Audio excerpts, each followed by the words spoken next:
안녕하세요 여러분, MPL 인사이트입니다. 여러분, 2025년 9월 7일 정부가 새로운 수도권 주택 공급 확대 방안을 발표했는데 알고 계신가요? 이번 계획은 2026년부터 2030년까지 수도권에 총 135만 호의 주택을 공급하는 것이 핵심입니다. 먼저 수도권에 충분한 주택을 신속하게 공급하기 위한 다양한 전략이 마련됐습니다. LH가 공공택지를 직접 시행해 공급 물량과 속도를 함께 높일 예정입니다. LH가 직접 짓는 물량은 5만 3천 호, 용적률 상향 7천 호, 용도 전환을 정례화해 1만 5천 호를 추가로 확보해 총 7만 5천 호 이상을 공급할 계획입니다.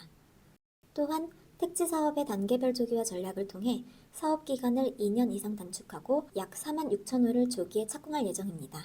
3기 신도시 등 우수입지 공공택지에서도 3만 2천 호가 분양될 예정이며 서울 서리풀, 과천지구 등 특히 과천지구는 2029년 착공을 목표로 준비 중입니다. 아울러 신규 공공택지 3만 호 규모의 추가 공급도 2025년 하반기에 검토될 예정입니다.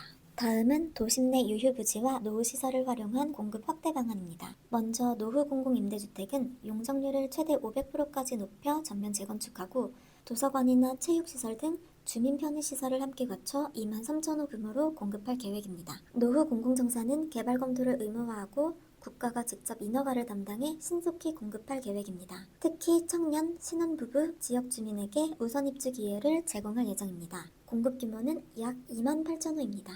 장기간 미사용된 학교 부지는 개발 검토를 의무화해 주택과 편의시설을 함께 조성하는 복합 개발 방식으로 3,000호 이상을 공급할 예정입니다.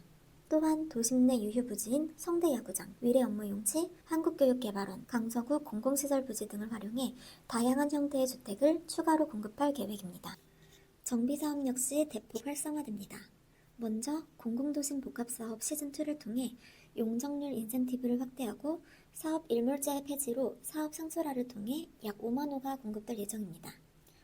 1기 신도시 등 노후지역의 정비사업은 주민이 직접 제안하는 방식을 전면 도입하고 이주관리나 상가 쪼개기 등 선제적 조치도 시행됩니다. 공급 규모는 약 6만 3천 호입니다. 또한 정비사업의 전반적인 절차를 간소화하여 애로 요인 해소로 최대 3년까지 단축할 계획입니다. 공공정비 사업에는 최대 용적률 1.3배를 적용하고 공공정비 사업 본격 활성화하며 주민 재정착 지원을 하여 주민이 신뢰할 수 있는 정비사업 환경을 마련합니다.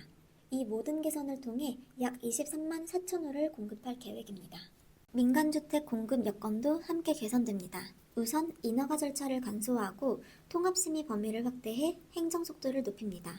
또한 소음평가 기준을 합리화하고 학교용지 관련 기부 체납 부담도 완화합니다. 자금 지원 측면에서는 연 100조 원 규모의 건설 보증을 통해 PF 자금과 공사비를 지원하고 브릿지론 상환을 돕는 등 금융 안정성을 강화합니다. 특히 임대사업 전환을 위한 PF 보증 제도를 신설해 공정률 30% 이상 사업장에는 총 사업비의 최대 50%까지 대출을 지원합니다.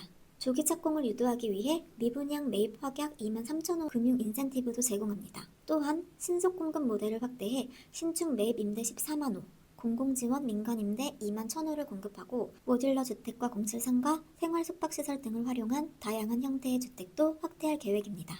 마지막으로 시장의 거래 질서와 수요를 내실화합니다. 먼저 감독 기능을 확대해 조사와 수사를 전담할 조직을 신설하고 국세청과 협력해 거래 분석 체계를 고도화합니다. 또한 고가주택 신고가 거래, 법인자금 이용 등 이상거래와 탈세 의심 사례에 대한 조사를 강화합니다.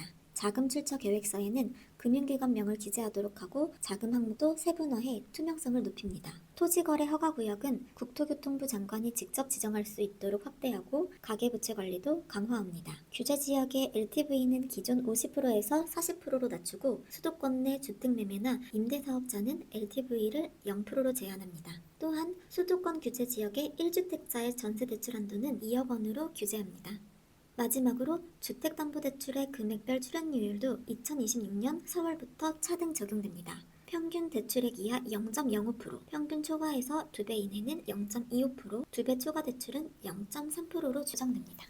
이번 방안을 통해 정부는 수도권의 주택 공급을 늘리고 도심 재정비와 민간 지원을 강화해 주거 안정과 시장 질서 확립을 동시에 추진하겠다는 입장입니다. 이번 방안 과연 공급 확대에 실질적인 변화를 가져올 수 있을까요? 여러분의 생각은 어떠세요? 댓글로 남겨주세요.